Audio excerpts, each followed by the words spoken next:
sans Samba dans ça c'est que tey pencoo la ñu waxtaane ko gis nga tey ba mu taxawee ne 386 partis ñu ngi Sénégal. ñëpp tiit te y a 50 yoo xam ne tey war nañ leen signer seen kayitu parti politique ça Birame Sène maa ngi koy nuyu qui fait un travail extraordinaire mu ngi koy wax keroog ci biñ ko invité donc ce qui veut dire que nous normalement war nañu dépasser les 400 et quelques partis. Seigneur. maintenant tey boo toogee ñoom ñëpp ñu toog nga ne leen 386 partis ñoo fi nekk 386 partis yooyu 14 rek ñoo respecté cahier de charge légalement.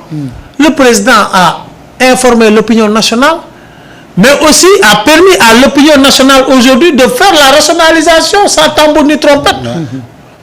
Parce que bu la joxee parti politique dafa am ay wareef yoo xam ne donc ko war a sàmmonte ñu jox la ko. soo ko respecté wul pendant des années mais automatiquement yow yaa auto-exclure. donc aujourd'hui ce qu'il faut comprendre. il faut que le langage ça change. Aujourd'hui au Sénégal il y a 14 partis politiques officiellement. Officieusement il y a d'autres partis politiques en réalité qui n'existent que le nom. Parce qu'ils ne respectent pas le cahier de charge. Au Sénégal le langage c'est il y a 14 partis politiques. nga dialogué 14 yooyu. point il y a 50 ñoo xam ne tey demandé nañ ñu war leen signer ñooñu nañu étudier bu leen war a signer ñu signer jox leen cahier de charge avec des deadlines mu teg dialogue bi li muy génne nag mooy que tey boo nekkee parti politique par exemple ñu jox la sa récépissé nga toog 5 ans. c'est un délai que je donne par exemple tu ne respectes pas les engagements de facto tu es éliminé. c'est-à-dire il faut mettre des barrières. xam nga et c'est parti. xam nga dialogue tu peux pas dialoguer avec des clandestins. non attends tu peux dialoguer avec des clandestins. aujourd'hui pour les conscientiser. dañu nekkul ci nekkuñu ci logique boobu nekkuñu ci dynamique boobu. ku mën a toog des années yor parti mu wóor la ne parti bi c'est pas régulier du ay ci biir dialogue nga koy conscientiser pour mu dem régler parti moo tax boo xoolee ci biir dialogue bi les gens yi nga xam ne ci ay partis yu régulier lañ nekkul dañoo ñëw ils ont voulu même changer dénaturer le sens de la dialogue du dialogue parce que ils n'ont rien à perdre xam nañ ne dañuy répondre ne ay leaders de parti lañ mais ñoom xam nañ ni seen parti yooyu dañ ko utiliser nii rek mais du dara ci ñoom man su ma nekkoon état bi je fais une pierre deux coups 386 partis 14 ñoo valable je discute avec ces 14 là ne ñi ci des je vous donne un deadline pour ngeen dem nekk en situation régulière bu ngeen ko nekkul ba deadline boobu passé mais Samba ma kii la gis nga li ñu def ak moto yi. moto Jakarta yi. dañoo dajale moto yi concerté ak ñoom. Samba c'est pas aussi facile. waaw non attends non c'est-à-dire que am na foo xam bu ñu fa tolloo. il faut faire du radicalisme. moto Jakarta yi lan lañ leen wax. dem leen wuti kayit. du tel au tel bu ngeen amul kayit. dootu leen daw. comme parti politique dañ fi nekkoon def leen neex da nga leen di tegal bu dëgër bi du tel au tel ku ci amul kayit dootuñ leen reconnaître comme parti politique. Samba ce qu'il faut comprendre. deadline bi mu wax c'est il est extrêmement difficile de donner de deadline.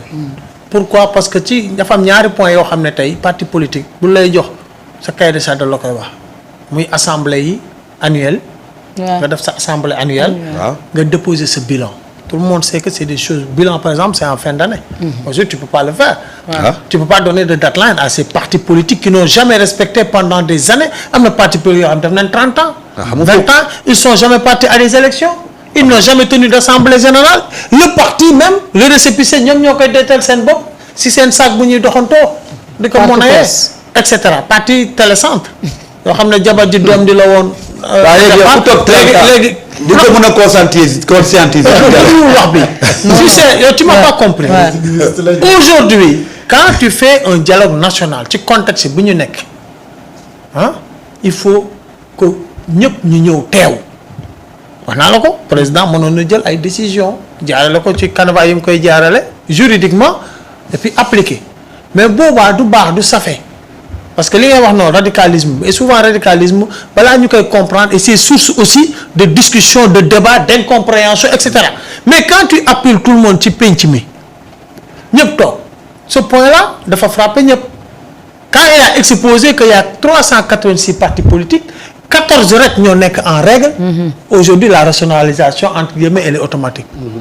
L'importance dialogue tey boobu noonu mooy que tey y aura d'autres canevas d'autres astuces yoo xam dañ koy teg pour que à l'avenir ku ñu jox récépissé tu es dans l'obligation de respecter les chartes pour exister.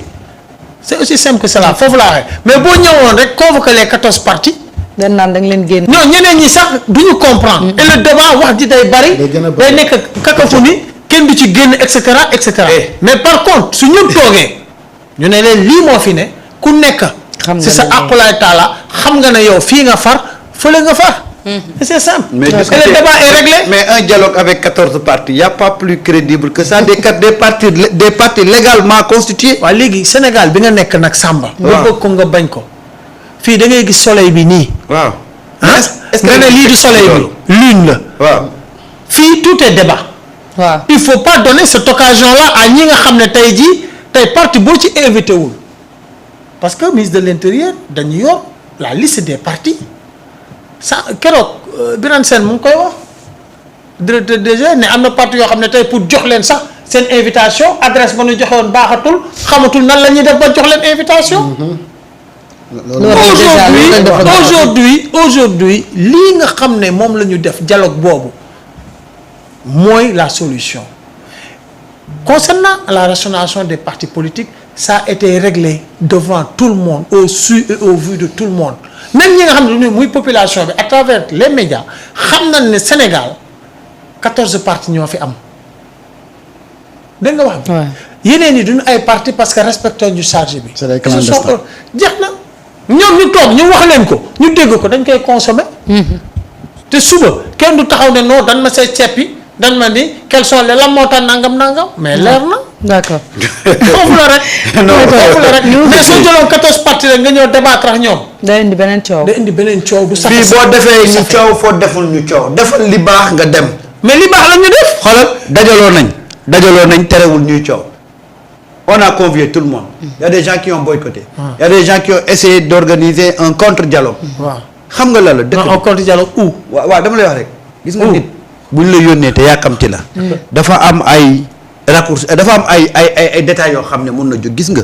nous avons 14 partis yoo xam ne fi lañ nekk légalement constitués. tu fais un dialogue tu invites ces 14 partis là pour que ñu xam ne yow mii jógoo pour caaxaan jógoo pour layam. gis nga am na acte yooyu posé. boo leen mayee délai danañu daw dem régulariser. waaw mais Samba tey coow laa ngi nii sa presse bi. ministre bi génne na plateforme. joxe na ay délai. parce que joxe ay canevas sax pour ñenn ñi nga xam ne. xam nga rattrapé wu xaaral rek. waaw te tey coow laa ngi nii ba tey. aujourd'hui je te dis une chose xaaral ma la ministre bi avec ses experts yëpp xam na en réalité télé yi nga xam ne respecté nañ les normes.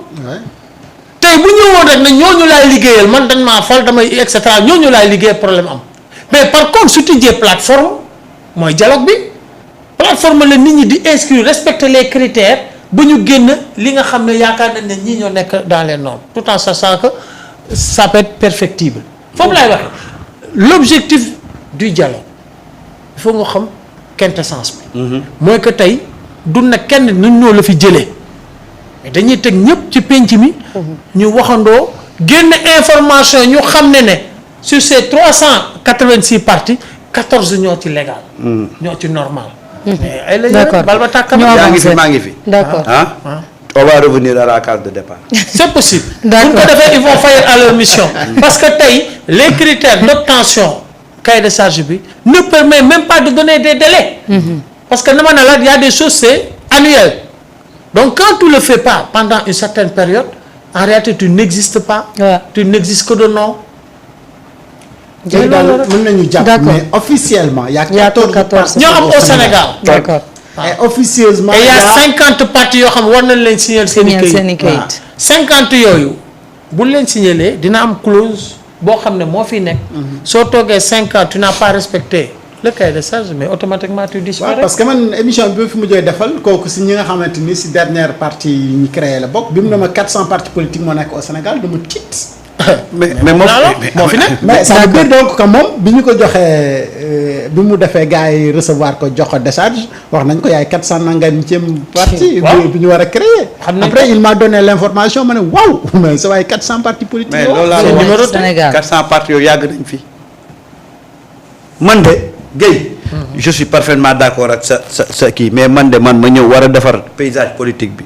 les 14 partis yi ma fi fekk te ñu légalement constitué laay dialogal. gis nga nag boo rasul li ngay wax ni xam nga kan lay amee sama xalaat kan lay gën a dëgëre dialogue bii di ñëw. d'accord dialogue bii di ñëw bu boobaa ñële disparaître na ñii légal di respecter légal ñoon ngay convoqué et doo sonn doo def 400 convocation ou 400 invitation di nga rationaliser même papier bi. dëkk bi li koy doxal mooy